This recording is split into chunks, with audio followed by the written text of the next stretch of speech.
नमस्कार। आज हम लोग देखेंगे गांधी युग के विषय में, ठीक है ना। गांधी युग के विषय में देखेंगे 1900 लेकर के 1947 तक की जो टाइमिंग है वो भारतीय राष्ट्रीय स्वतंत्रता का जो है संघर्ष का, भारतीय राष्ट्रीय स्वतंत्रता संघर्ष का जो तृतीय चरण के नाम से जाना जाता है और गांधी युग के नाम से जाना जाता है।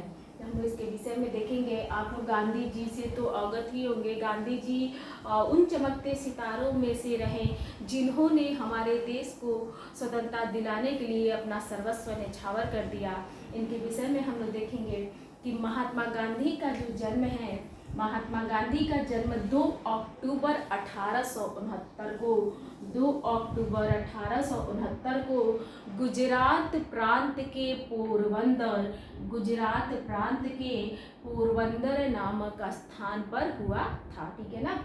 इनके पिता करमचंद पहले पोरबंदर रियासत के दीवान थे, बाद में क्रमशः राजकोट व वाकानेर के दीवान रहे, ठीक है ना। 13 वर्ष के थे गांधी जी। गांधी जी 13 वर्ष के थे जब इनका विवाह जो है, गांधी जी 13 वर्ष के रहे जब इनका विवाह कस्तूरबाई से यानी कि कस्तूरबा गांधी से कर दिया गया।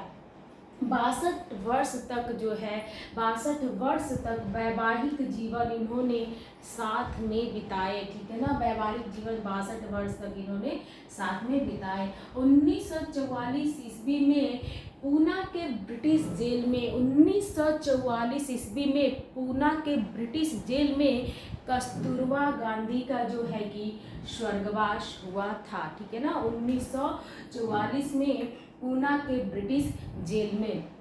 आगे देखते हैं, 18 वर्ष में ही गांधी जी को एक पुत्र रत्न की प्राप्ति हो चुकी थी, 18 वर्ष की उम्र में। उसके बाद से जो है, उसके बाद से ये एक पुत्र के पिता हो जाते हैं 18 वर्ष की समय में। अगले वर्ष जो है कि पुत्र होने के पश्चात अगले ही वर्ष ये इंग्लैंड चले जाते हैं और इंग्लैंड में ये 3 सालों तक रहते हैं, 3 वर्ष तक रहते हैं और 1889 से लेकर के 91 तक 1889 से लेकर के 91 तक रहते हैं और वहाँ पे रह करके ये बैरिस्ट्री की पढ़ाई को पूरा करते हैं, ठीक है ना। 1889 से लेकर के 91 तक इंग्लैंड में ये रहते हैं।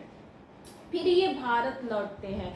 भारत लौटने के पश्चात जो है उन्होंने राजकोट और बम्बई में वकालत शुरू की, ठीक है ना। भारत लौटते हैं, राजकोट व बम्बई में वकालत करते हैं, लेकिन होता ये है कि मतलब वहाँ पे उन्हें विशेष सफलता, राजकोट व बम्बई में वकालत करते हैं लेकिन विशेष सफलता इनको प्राप्त नहीं होता है और फलतः जो है 1892 में, ठीक है ना, 1892 में जब एक दक्षिण अफ्रीका में व्यापार करने वाला एक भारतीय मुसलमान व्यापारी दादा अब्दुल्ला, ठीक है ना, भारतीय मुसलमान व्यापारी दादा अब्दुल्ला जो है इनके सामने जो है दक्षिण अफ्रीका में जो है मुकदमे देखने का, ठीक है ना, प्रस्ताव रखते हैं, ठीक है ना। और गांधी जो है स्वीकार कर लेते हैं और 1893 में वे दक्षिण अफ्रीका चले जाते हैं, ठीक है ना। दक्षिण अफ्रीका जो है चले जाते हैं। वहाँ पहुँचते ही उन्होंने देखा कि भारतीयों के साथ वहाँ पे जो है कि दुर्व्यवहार हो रहा है, ठीक है ना। वहाँ पहुँचते ही उन्होंने भारतीयों के साथ किए जाने वाले कटु व्यवहार का जो है कि अनुभव किया। होता ये है कि मेरिट्स वर्ग, ठीक है ना, जब ये कहते हैं ट्रेन के द्वारा जो है सफ़र कर रहे थे तो मेरिट्स वर्ग नामक एक जगह है जहाँ पे जो है कहते हैं एक गोरा व्यक्ति पुलिस के साथ आता है और इनको क्या है ट्रेन से उतार देता है। वहाँ ऐसा सिस्टम रहता है कि कोई भी गोरा जो है, किसी भी भारतीय कितने भी प्रतिष्ठित रहे, कोई भी गोरा ऐसा रूल रहता है कि मतलब किसी भारतीय के साथ सफ़र नहीं करता है। तो ये मेरिट्स वर्ग कांड गांधी जी के लिए बहुत ही हृदय विदारक रहता है, ठीक है ना। मेरे स्वर्णकांड से गांधी जी की जीवन यात्रा को एक नई दिशा प्राप्त होती है। आगे देखते हैं दक्षिण अफ्रीका में ये क्या करते हैं। तो दक्षिण अफ्रीका में सन 1894 ईस्वी में नटाल इंडियन कांग्रेस की स्थापना करते हैं गांधी जी। उसके बाद से जो है इन्होंने दक्षिण अफ्रीका में एक लंबे समय तक आंदोलन किया, जिसके उपरांत इनको कई बार जेल भी जाना पड़ता है, ठीक है ना। जेल की भी कई बार यात्रा करनी पड़ती है। अपने सहयोगी जर्मन शिल्पकार कालेन वाक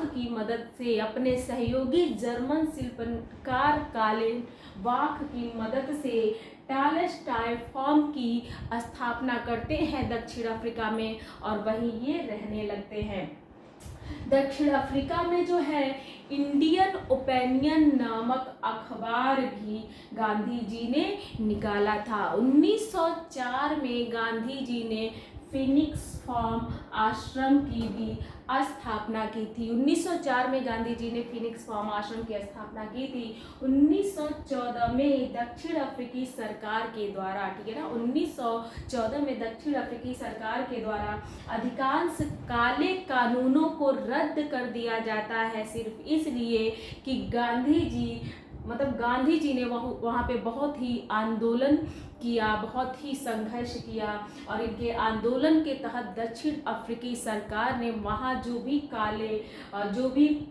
काले कानून थे उसको रद्द कर दिया। ये गांधी जी के लिए बहुत बड़ी अपॉर्चुनिटी थी। आगे हम लोग देखेंगे 1909 में हिंद स्वराज नामक पुस्तक जो है गांधी जी ने निकाला था। 1909 में हिंद स्वराज नामक पुस्तक गांधी जी ने निकाला था। 1915 में भारत आए, उनका जो है 1915 में वे भारत आते हैं, और उनका जो संपर्क होता है गोपाल कृष्ण गोखले के साथ होता है। गोपाल कृष्ण गोखले जो गांधी जी के राजनीतिक गुरु के नाम से जाने जाते हैं, ठीक है ना। गोपाल कृष्ण गोखले से जो है उनका संपर्क होता है, और उसके बाद से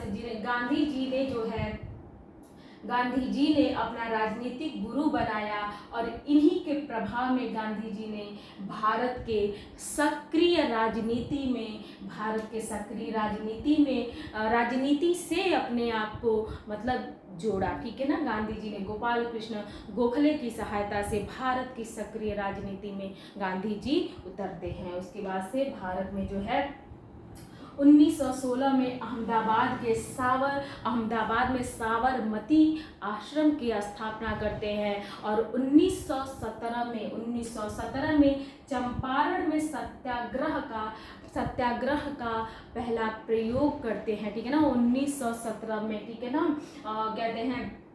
उसके बाद से 1918 में अहमदाबाद मजदूर के खिलाफ आंदोलन होता है। 1918 में इन्होंने खेड़ा सत्याग्रह भी किया, ठीक है ना। उसके बाद से 1919 और 22 में जो इन्होंने खिलाफत आंदोलन, 1920 और कहते हैं 22 में भारत छोड़ो आंदोलन के तहत जो है इन्होंने अपना परचम लहराया, और हमारे देश भारत को इन्होंने बहुत कुछ प्रदान किया अपने मेहनत के बलबूते पे, अपने संघर्ष के बलबूते पे, ठीक है ना। तो ये रही गांधी जी के विषय में।